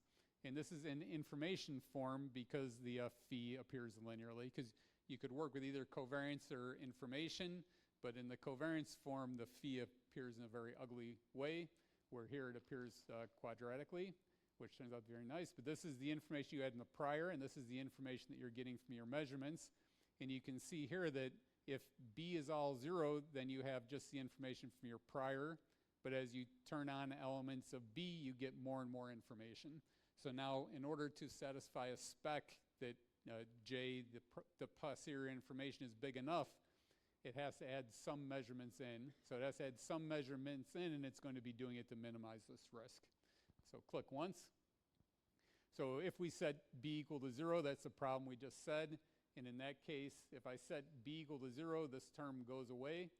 And so I'm not getting any improvement in my information. I can make this term 0 by setting x equal to the prior. And so I get no improvement in information. I don't change my state, but my risk is 0. But if you have a spec that your j has to be significantly big, that's going to failure. It's going to be infeasible. So click once. Every time that I turn one bit on, I get more information. But as I get more information, my risk goes up. Because previously I could make this 0, but if I turn on one bit, I have to minimize this plus this. So I can no longer make my state equal to my prior. And in order to meet a spec, I have to turn on enough bits to meet that spec. And while I'm turning on enough bits, it's choosing between x and b to minimize that stuff, right? So it's going to turn on just enough measurements in order to meet the spec. And so that's our quantification of risk. Click once more. If you make all of the b's be equal to 1, you're back to the standard Kalman filter. Because if I make all of these b's equal to 1, this is the identity matrix, which is the problem that we already solved. Right? So we get back to the Kalman filter using all of the measurements. And that's for a linear case. In a nonlinear case, the same intuition kind of goes on, but it's a bit harder to solve. So click once more. All right, so this is talking about the problem. So the problem here is minimize this cost function we've been talking about, subject to this constraint that the posterior information has to be bigger than some bound and the b's have to be binary. So in doing this, so I'm trying to contrast here with the threshold detection, where threshold detection uses all measurements that are less than some bound. And this is not what this method does. Because if you do threshold detection, you could, for example, remove all measurements. If you remove all measurements, you're not satisfying your performance spec. So this is in contrast to that. It may not even choose the smallest measurements, because if you consider the case where all the h's are 0, the smallest residual, in order to meet the spec, might have to use some other residual that's significantly bigger, where it might be able to pick two middle-sized residuals that combined have less risk than the smallest and the biggest. So it might not even use the smallest residuals. Click once. All right, and you can solve this in either the linear or the nonlinear case. The problem looks exactly the same. This is the setup. It's just a matter of whether you have a nonlinear optimization or a linear optimization. And we're going to be focusing on the case where L is greater than 1, and I've already stated that problem several slides back. So click once more. All right, so this is looking at the performance of this, and this is the same set of data, but now we're artificially adding outliers. And we artificially add outliers so that we can study performance as the outliers are increased. So if we look at this axis here, this is the magnitude of the outlier in these two graphs. And the color code here is that, so this is the Neiman-Pearson-Kalman filter, where Neiman-Pearson is the threshold test. So this will use only the residuals which have a magnitude less than 2 times the standard deviation. The threshold tests using 3 times the standard deviation and so forth. So as gamma gets bigger, you're allowing more measurements through. And what you see here is that RAPS, which is the red, so this is the mean position error, not the theoretical, but the actual position error. The RAPS has a mean position error of about 1/4 meter, where the blue, green, so forth, as you increase the threshold, more bad measurements get through, and so you get increasingly worse performance as more bad measurements get through, where the RAPS is robust, that thing. The RAPS is consistently using fewer measurements than any of these, and these are different measures of performance. So this is the actual horizontal position error, and again, you see that the RAPS is doing the best.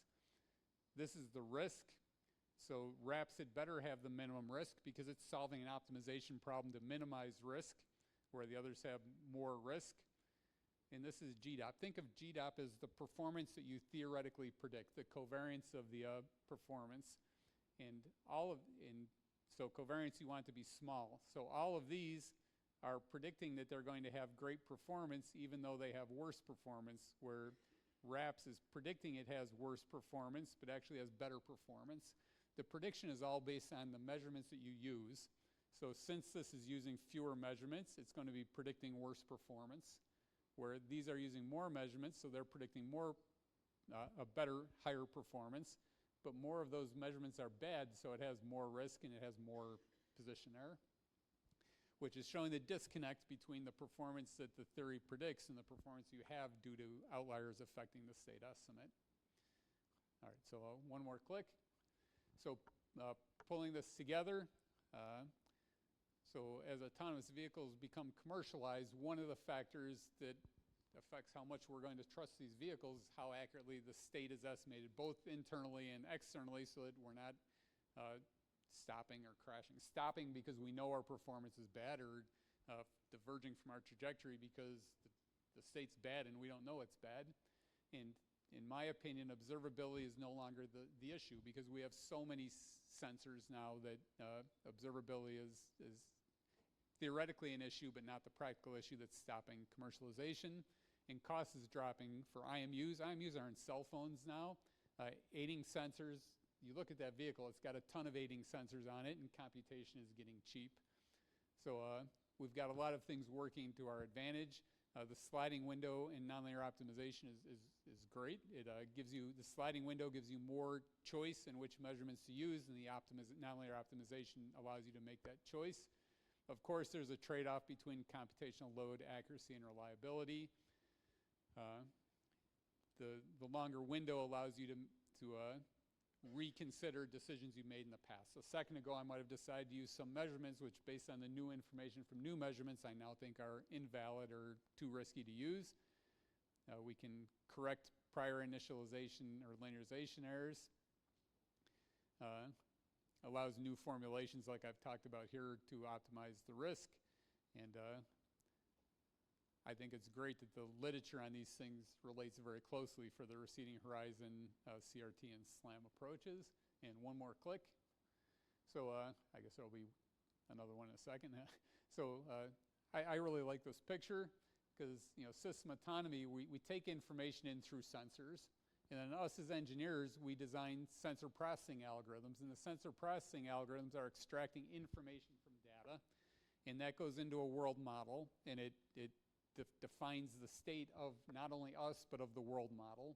What things are in our environment and how are those things moving relative to us. And we use those things to generate trajectories. And that's just more trajectory planning. And then we again have to process those through our world model to consider the risk of those trajectories.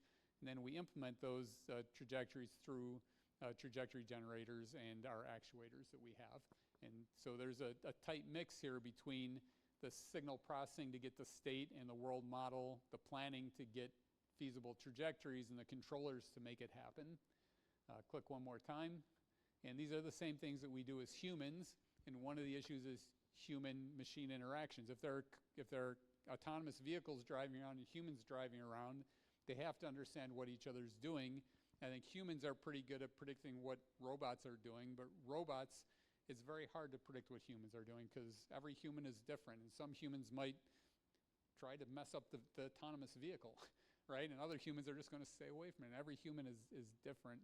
And so the human-machine interaction is very hard in trying to predict what the humans are going to do.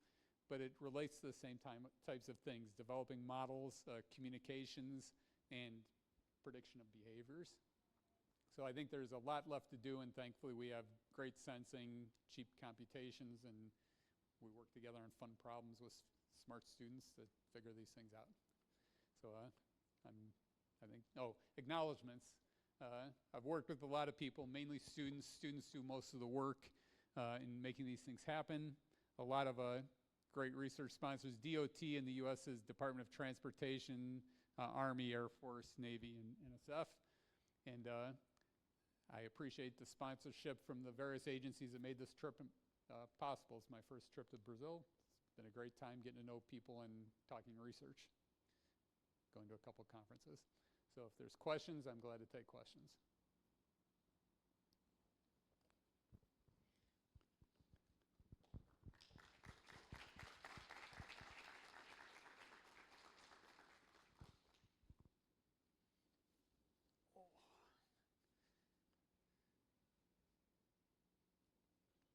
So thank you very much, Professor Farrell, for this very enlightening, updated, and important talk on the state of the art of the reliable and accurate state estimation for connected and autonomous vehicles. So I apologize again for the large delay, and we're trying to broadcast this talk. There are people that are very willing to see it, but unfortunately we didn't make it. But I mean, we are here, right? So we still have time for some questions. So do we have questions from the audience? Yep.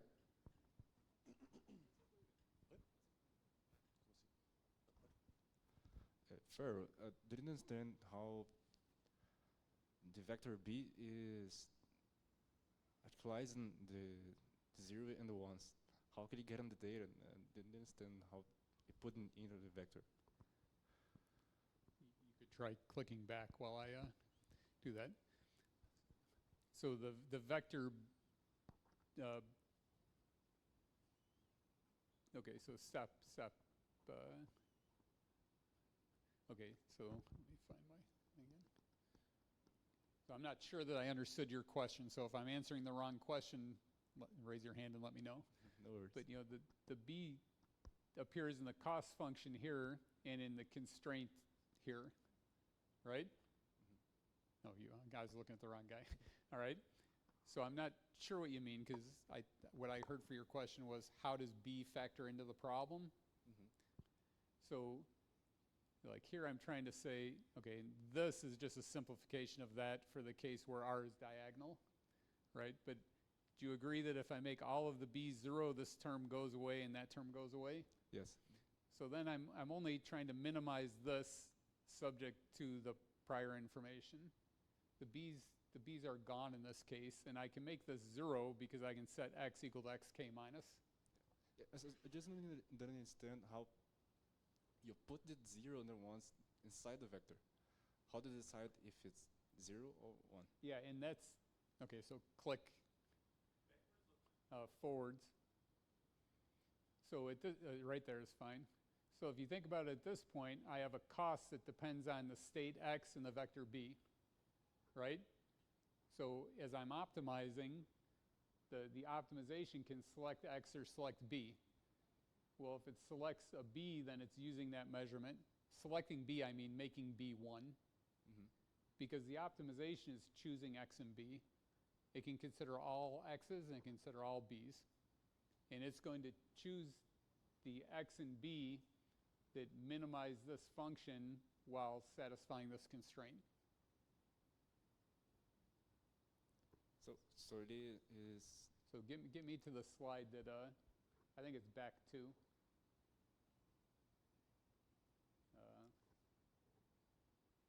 Okay, now we got to go forward because this is the constraint, but not the up. Okay, yeah, perfect. So here we're stating our problem where we're trying to minimize this cost, which depends on x and b. and it has to satisfy this constraint, right? So this has to be bigger than this, right? And if JL is bigger than JK minus, this has to be positive, Yes. right? So it has to make some B's 1, right? So it's trying to choose which B's to make 1 so that this is satisfied while this is small. So if something's got a big residual, it's going to have a big cost, and so it's probably not going to be chosen. Yes. Right. So after a period of time, the vector entire gets 0. What entire vector? I mean, after a period of time, the vector actualized. Or is it still the same size every time? So this gets solved at every aiding measurement time, right? So at time, let's say we've got a window of 10 seconds. At time 10, we solve this problem. But then time advances from time 10 to 11, and during time 10 to 11, more uncertainty accumulates, right? So even though I solved this and satisfied it at time 10, from 10 to 11, more uncertainty accumulates. And so this J minus is, again, too small. This is less than this. So it's got to solve it again at time 11, right? So the B is never going to 0, right? Because this J decreases at every time update. If something big happen, this time turn to 0. On this time, the turn to 0. If something big happen So to J. So J decreases because, so if I say the equation, do you know the Kalman filter well enough? Almost nothing. So there's an equation for the accumulation of uncertainty that says P equals phi transpose plus Q. No? No. Okay, but every time you do a time update, the uncertainty increases. Go back to like slide 2 or 3. Way back I had a slide on a state estimation. It's way back at the beginning.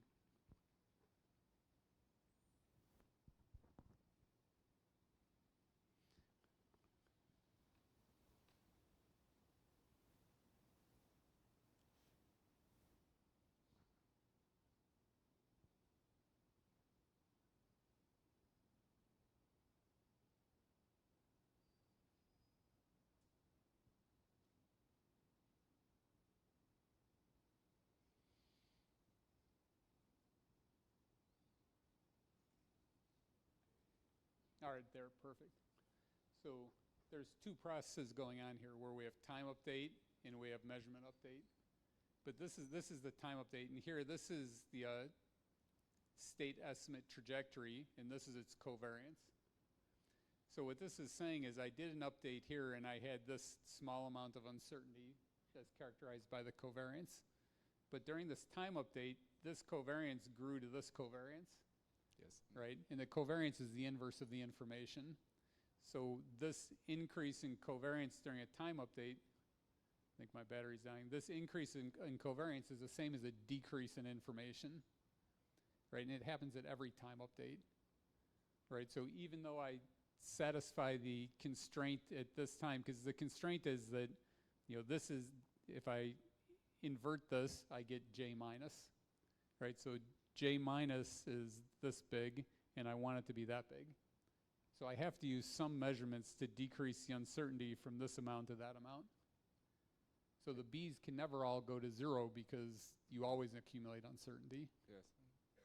So it is this, in this point, the error of the problem. No. The risk is important in this moment when the error is getting bigger. Yeah, and so like the risk comes into, so like if I have these 2 measurements, this measurement and this measurement, the residual is the error between this measurement and there, and for this one it's the error between this one and there, and they're both characterized by this uncertainty. So this one's going to have much less risk than this one because the residual is smaller, right? And in the measurements, there's hundreds of these, not just 2, right? And the measurements are also vector measurements, not scalar measurements. Yes. Perhaps Makes more sense. you might understand his question in Portuguese and translate to me, because I'm not sure I'm getting the question right.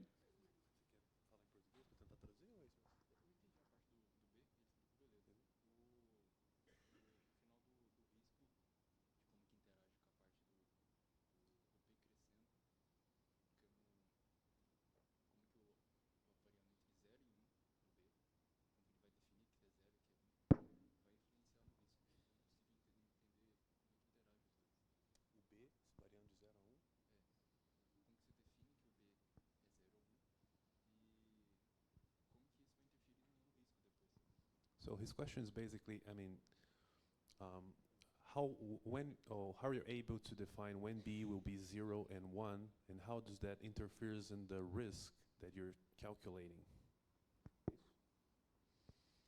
Yeah, in the variables, the optimization is over x and b, right? So I'm not deciding, right? The mathematics is deciding because it has a cost function, right? And so it's an integer, it's actually a mixed optimization problem because the x variables are real and the b variables are binary, right? But there are methods to solve mixed integer least squares problems. So it's not you or me deciding, right? It's the mathematics. It's setting up a cost function and minimizing that cost function. Does that make sense?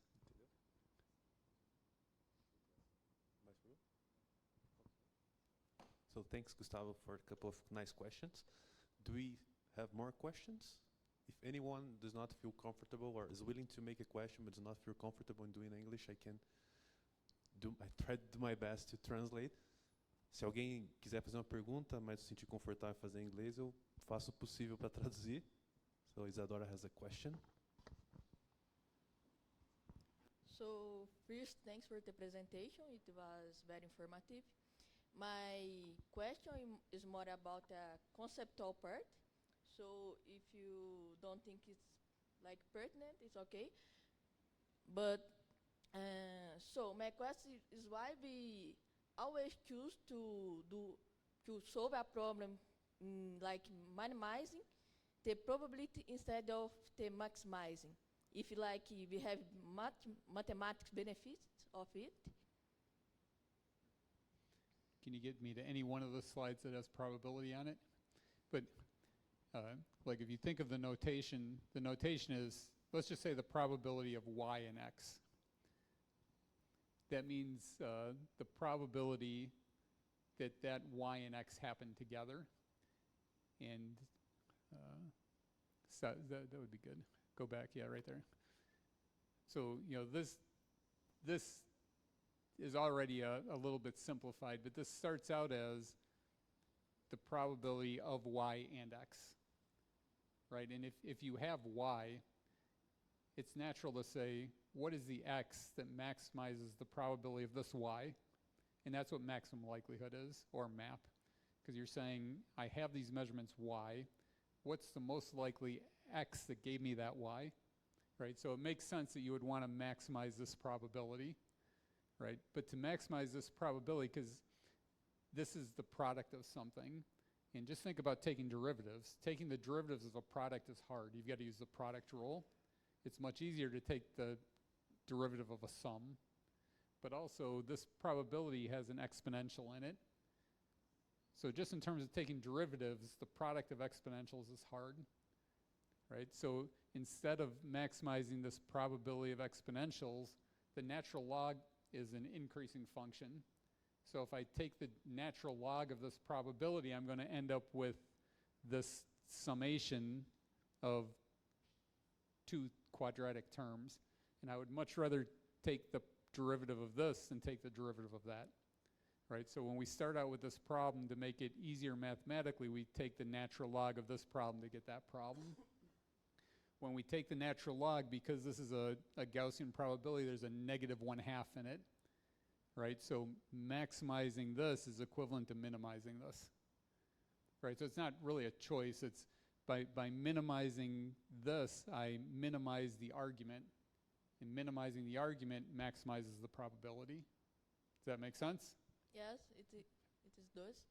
And another question that I have is about something that I say in some of the slides, that use GNSS and DGPS. So for DGPS, if it's what I am thinking, you need to have a reference station.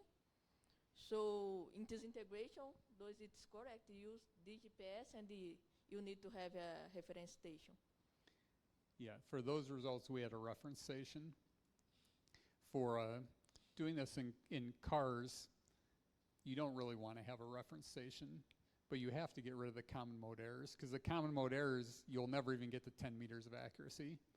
So that's why one of the students now is working on doing this with PPP instead of differential, because to do this with differential, you'd need a network of base stations across the whole world, which would be tens of thousands of reference stations, and it would just be infeasible. But PPP allows you to get rid of the common mode errors without having any reference stations, because the people who give you PPP already have their reference stations. So like as a commercially feasible approach, PPP is much more likely than differential, but the mathematics is the same when you do PPP. A little bit different because you've got to model some atmospheric states. Okay. And we can share papers on that if you're interested. Yes, I am. Thank you. Thank you very much. Thank you, Isa. Thanks, Isadora. Do we have more questions? Either in Portuguese or in English? Ladies first.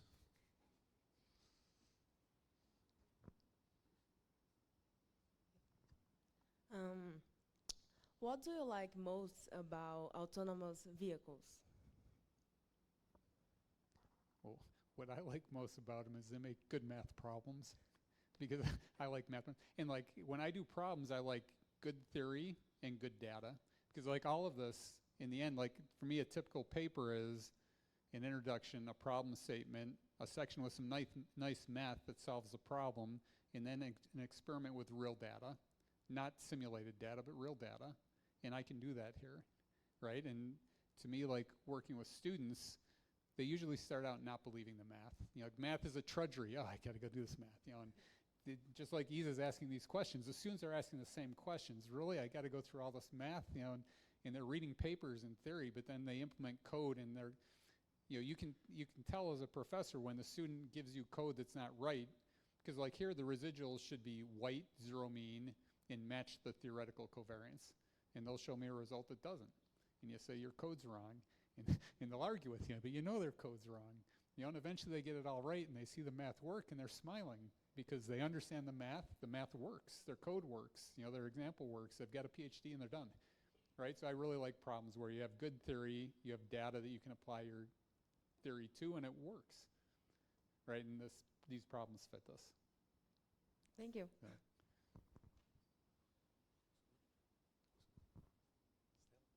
So thanks, Estela, for the nice question. So we have one more question from Arthur. Thank you again for your presentation. I have a question concerning context and maps, for example. When we use autonomous vehicles, we can extract information from maps. I don't know if my question could be used in the context of your presentation, but could we use, for example, context information? When I say context information, I mean about previous known behaviors or something like that for estimating some information to the model. Okay, and I'm not sure what you mean by context, but I have an example that I think fits that. Is, you know, like in SLAM, the SLAM paper is all about, you know, a robot gets dropped on Mars. It's the first robot ever on Mars, and it's got to navigate on Mars with no map, right? But that's not traffic. Like traffic, all of us are going through the same intersection. So really, there should be a way to share information. When you drove through the intersection, the buildings didn't move, right? When I drive through the same intersection. It'd be great if you guys had a way of sharing the maps that you use with me. It's different from the Mars problem, right, where there's only one, right? So that's what I look at as context, is there should be ways of vehicles collaborating, right? So like either with images from cameras or from LiDAR, like, you know, like I'm not the first speaker up here. If there was some robot here speaking, it knew there was a wall there and a wall there. So if it had LiDAR, it knew that that was a plane, and the plane had some normal and some distance, right? And so the next speaker or robot that's here, same thing, going through an intersection, it should know there's a building there with a wall, and the wall's at some world, you know, position with, right, and it's normal points in north direction or whatever. Because then when he drives through, he's not getting it from scratch. He's starting with some certainty about the wall's position and normal. And when I come through later, since I've got both of yours, I've got even more information, right? And so it's a community map building kind of thing. And I don't think there's much of that going on, but it would be great if that was, right? Because you can even use the ground to help you navigate, right? And the ground of the road is the same to every one of us, right? And you could even detect potholes automatically, right? Because you're expecting a planar surface, and it's not a planar surface. Now we can communicate to the city, there's a pothole, please fill the pothole, right? So I think there's a lot of context you could extract and share so that as a community, the autonomous vehicles work better. I have one more question about AI. Do you know if someone using AI for state estimation? I don't know if people are, but like for these kind of problems, so like I use AI only for write me code to parse strings to remove all slashes, because I don't want to have to code that and figure it out. But for this stuff, you know the model, like you know P, you know H, you know R. If you know the math model, why do you need AI? Right? Because I used to be a learning guy, and I got out of learning because for other reasons we can talk about. But this, you have models. So I don't need AI to tell me a model. I have a model. And I have mathematics because, you know, like for most of this, I know the distribution, and I can either make it Gaussian, or if you change the distribution to something other than Gaussian, this is still the same, but then this mathematics is not a Euclidean norm with some known covariance. It's just some different norm. But I can work it all out, right? But I'm sure there are people using learning for things like, you know, detecting people on the road and the bounding boxes of that, and telling a dog from a person from a car. And that, to me, I can see learning making great sense, because programming that stuff is very brittle. But I think the AI is kind of brittle too, or the learning. It's not AI, right? But right now, the AI that we're hearing about, chat, whatever, it's learning, right? It's not really somebody programmed a bunch of rules. They learned. They gave it all of the internet, and it learned to predict the next word. So it's learning. Right, so there's a lot of people using learning for image processing and LiDAR processing, which are hard problems. But I think for this stuff specifically, I don't see a need for learning. Because why learn a model if I know a model? I can't learn it any better than it is, right? And like the optimization problem, if the model's right, I'm getting the optimal answer. AI can't do better than the optimal answer. Right, because I get this question a lot, is how can you use AI here? And I can see AI for processing image and LiDAR data, but not for doing this kind of math. Does that make sense? Yes, thank you. Thank you. All right. So thanks, Arthur, for the nice questions. Before I go for more questions, I forgot saying we had so many technical issues. I forgot saying that waters are for you, so you should be thirsty. Right? Thank you. And do we have more questions? Temos algumas perguntas? We're getting all answers from one side of the room here. We need some over there. Yeah. What do you consider the most challenging step when trying to make this real in implementation? So I think the hardest part is getting the integers for the carrier phase reliably, right? And also the hardest part is learning it up front.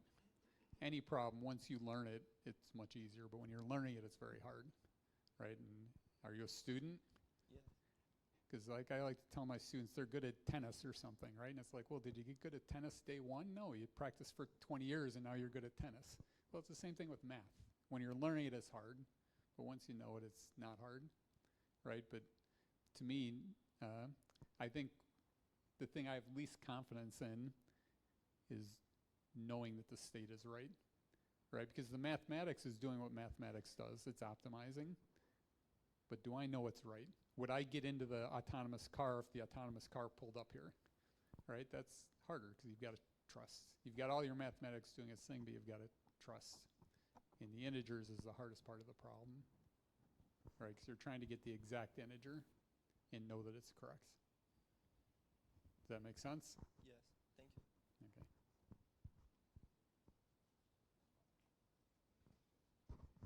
So thank you for these questions. Do we have more questions? Mais perguntas?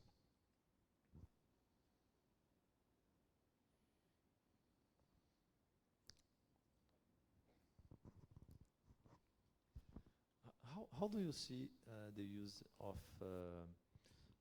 low-cost sensors in this context? So I guess I like that there are low-cost sensors, just like I like there's low-cost computation. I'm not sure what you mean, because basically I like low-cost sensors because it enables all of this, especially in an academic environment where we don't have a lot of budget. I'm not sure what you mean. Do you mean because they're low cost, they're unreliable? Is that the issue? Because if they're low cost, that means I can buy more and do better. But if they're unreliable, then you've got the issues of how do I detect the bad measurements? Right? Exactly. Hello? Yeah. I think yes. The problem is really reliable. The ensemble of data. That means, like for example, if you get data from a smartphone like this, and we get information from the EMU sensors, it's very hard to maintain aligned. Alignment? Yes. Okay. So when we start off with a high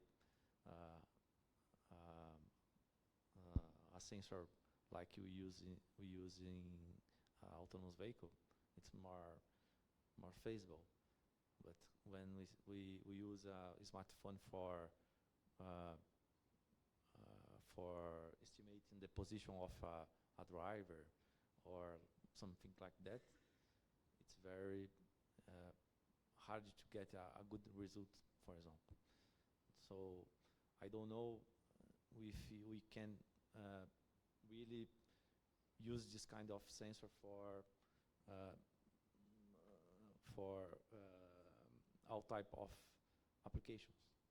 So yeah, and I think it becomes hard to use low-cost sensors if their behavior is not time invariant. So like if I buy a sensor and its variance is changing over time, that's hard because I don't know how it's changing over time, and if the manufacturer usually doesn't tell you. So like if its variance is changing over time, how do you do that here, right? Because the mathematics is trusting whatever variance you give it. The other thing I think with cheap sensors, like on a cell phone, there is an IMU. And on some receivers now, and some cell phones, they will give you API access to that IMU. But I think the people designing the API don't understand your and my needs as control engineers, because like the receiver that Danilo and I were talking about over the weekend, it will give you the IMU measurements, but it doesn't give them to you at the time they're applicable. So a second later, it might give me 100 IMU measurements. But as a control guy, I wanted the state at the punctual time that that state was accurate, not a second later, because that latency will kill a control loop, right? But the people who designed that API designed it so that when the API has time, it will give me all the IMU measurements, right? Which isn't, we need real-time state, right? Which is a different behavior than, you know, for me carrying the cell phone, I don't really care if it tells me I was at the Pizza Hut now or a second later, right? But to drive a car, that's a whole different story. And I am kind of disappointed in the receiver manufacturers who don't understand that, because the receivers that they're making are meant for navigation, right? So they should understand the importance of giving me the acceleration and angular rate at the time it's applicable, not a second later. You know, where this, it's not meant for control, right? So here I can understand, but in a cheap sensor, if they understand their application, they should make sure that their variance is constant, their bias changes slowly enough that I can estimate it, right? And that the data is punctual, right? But sometimes that stuff gets lost in inexpensive sensor design. But I think the people who win are the ones who satisfy the constraints of the application they're trying to fit. So thanks again, Arthur. Okay. Thank you, Farrell, for your presentation. My question will go in the same sense of Arthur about low-cost sensors. We know that to have autonomous vehicles, they are looking for low cost. The price of the sensors that the vehicles are using. Tesla is an example of that. They were trying to use only cameras in recent years, but they changed this vision in recent years. But well, you think that we can? There is, for example, I know that EMU has different levels of reliability, and this increases a lot the price too. You think that we have the same quality with cameras using like visual odometry and EMU in a regular low price model to acquire the precision that we must have for autonomous vehicles, like less than 1 meter or less than that? You think that visual odometry can contribute really for that, or no? Is EMU, GPS, EMU, GNSS, and the all integration that you perform with two antennas like that? I don't know. I don't know if you understand what I'm trying to say. I understand part of it, so if I answer the wrong question, tell me the other half. But like for IMUs, there's different price point IMUs, and most people who think of IMU think of the IMUs that are on an airplane, which is $1 million IMU, and that IMU is meant to substitute for GPS if GPS is gone for an hour, right? It's got to maintain accuracy for that period of time, but that's different than what we need for a car. Because a car, to me, is trying to maintain accuracy for 5 to 10 seconds. Because if GPS goes and comes back, I will have accuracy. And if it goes for 10 seconds, I know that I haven't had it for 10 seconds and my covariance is getting big, so I tell the human to take control of the wheel, right? So to me, the specs, the performance that I want is completely different. I'm not flying an aircraft where I need it for an hour, so I don't have to spend $1 million. The main difference in a cheap IMU is that its bias is not stable. Well, as long as I have measurements every second, that's fine. I can estimate the bias. You saw there I was estimating the bias in real time. If it wiggles a little, over an hour, that will give a huge error. Over a second, it gives millimeters of error. Over 10 seconds, it gives a decimeter of error, right? And we've shown it, it'll grow to about 1 meter in 10 seconds. Well, that's fine. I'm still in the lane. I'm still on the road, right? But the requirements for a car with a human sitting at the wheel who just has to be woken up, right? If the car was really autonomous driving, the guy's probably texting his wife or something, right? And you just have to shake the wheel or something and say, get your hands on the wheel, right?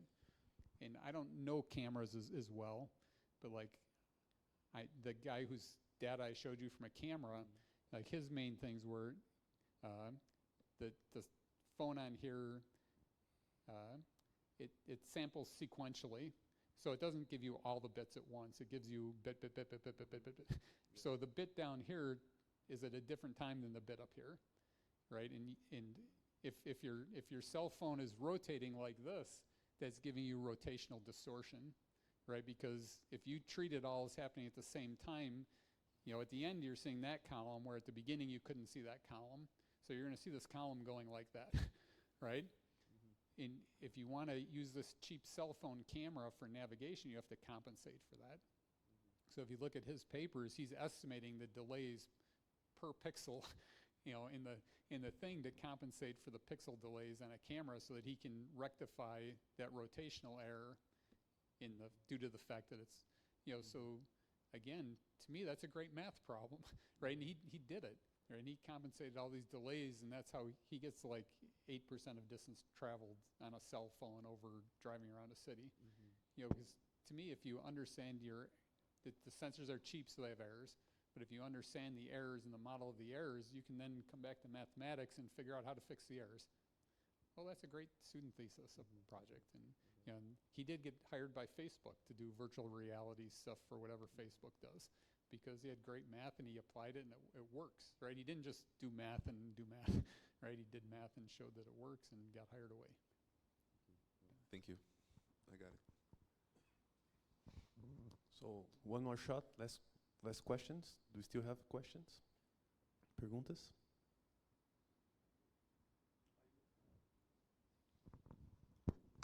Sorry for many No, questions. you're doing great. I will try to formulate my question.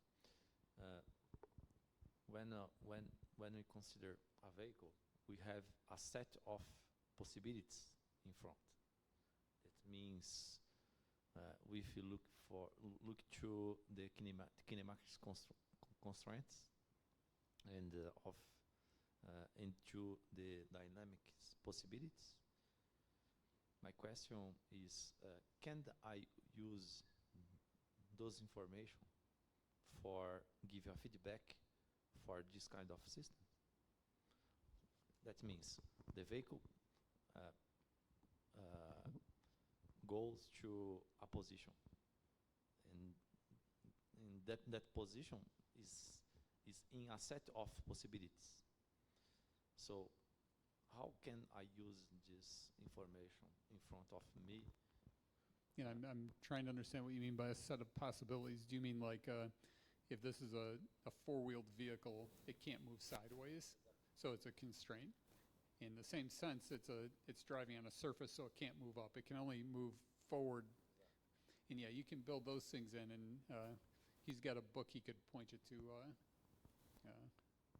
I'm forgetting the name of the author at the moment, but Groves. And he talks about how to build this thing, because you can treat that as a measurement.